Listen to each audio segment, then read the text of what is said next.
Back, and we're going to get now into the Vidiians. And the Vidiians were, I think, far and away the biggest missed opportunity, especially in the early seasons of Voyager, to create a major standout, compelling recurrent antagonist. The Vidiians made their first appearance in season one in the episode titled "The Phage," where they are debuted in a pretty horrific fashion by stealing Neelix's lungs and replacing those lungs into the body of one of their own. The key with the Vidians is their culture has been another highly advanced culture that once was the pinnacle of culture and being civilized and art and trade.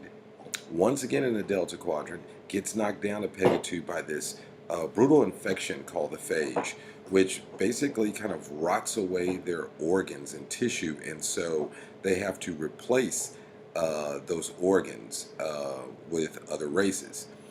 This opens up a lot of questions about their right to survive versus the fact that they're now an existential threat to everyone who lives in what I'm referring to as the Ocampo region of the Delta Quadrant. And that's just what I'm referring to for all the areas in seasons 1 to early season 3 before Voyager enters the Necrid Expanse. And I'll get into why at the end, but I think it is a great sandbox that they created that they didn't use their proper potential.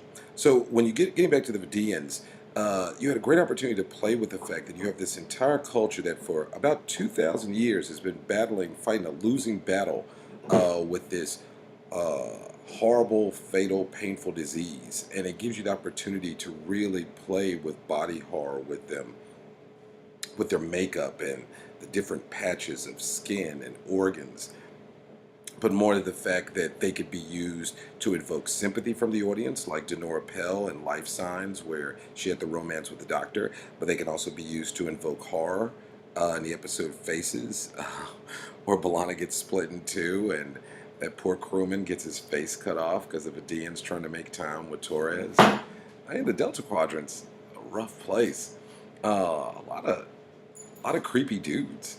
Um, so, what else could you've done with the Vidians? Well, I would have liked to seen the Vidian homeworld. Like, what is life there like there? Obviously, you would have a pretty brutal system of quarantine in place, and very few Vidians wouldn't have a communal culture, except maybe through view screen. Kind of a lot what we're becoming now. Um, Pell talks about that they don't dance and a lack of social gatherings. That could have been something to play with. The fact that the people may or may not be fully aware of what's going on, though that's kind of hard to imagine after 2,000 years.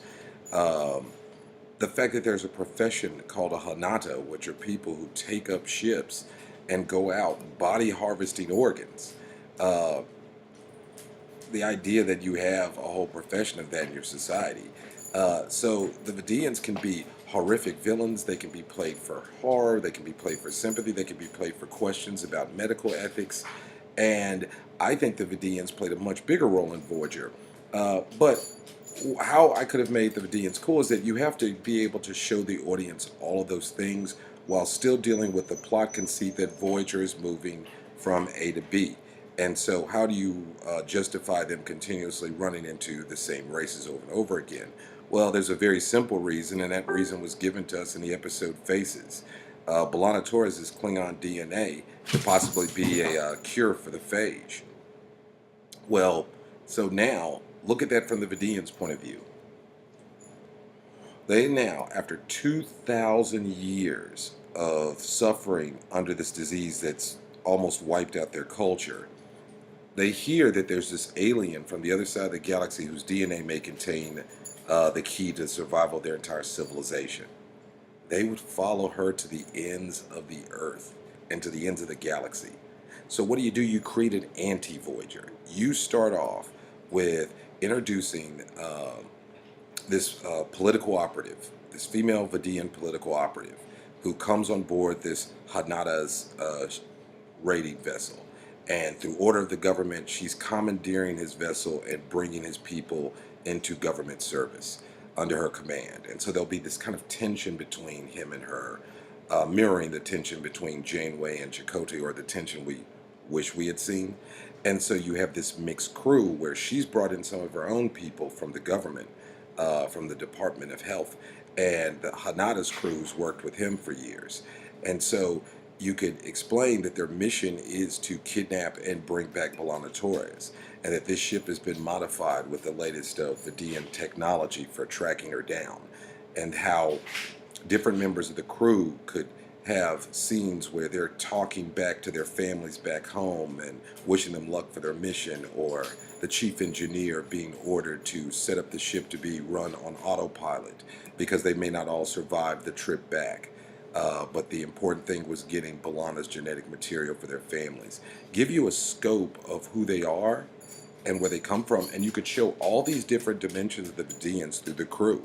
Their doctor, on the other hand, might be an amoral monster, but you would have this other set of people to get the audience to get behind and thus sell the concept. And so you could just, every couple of episodes, oh, here come the Vidiians again. You know, we land on this planet, we're trying to pick up Leola root for Neelix. Oh, here come the Vidiians again.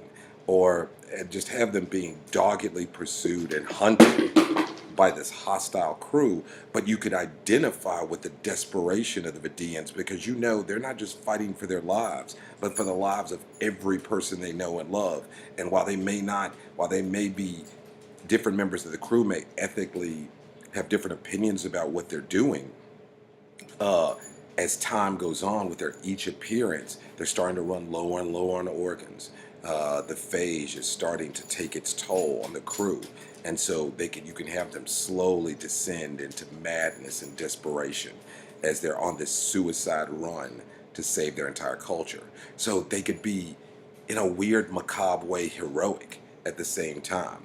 I think that would have been a villain that the audience would have loved to come back again and again, because you could have done all these great things like cutting scenes from their staff meeting to Voyager's staff meeting, cutting scenes from their bridge to Voyager's bridge, having this dark mirror of Voyager's crew, one crew trying to get home, the other crew pursuing them, knowing that even if they succeed, they may never see home again. And so that's how I think the Vidiians could have been great. And so this is the first part of a larger discussion I'm trying to launch about the Vidiians, getting into how I think the Vidiians' true methods of gaining the organs that they need to keep their civilization afloat is actually much more ghastly and much more horrific than what we've been presented on the show. In fact, what we've been presented on the show is actually just child's play. So this is how the Vidiians could have been great. And now I'm going to talk about the Great Vidiian Conspiracy.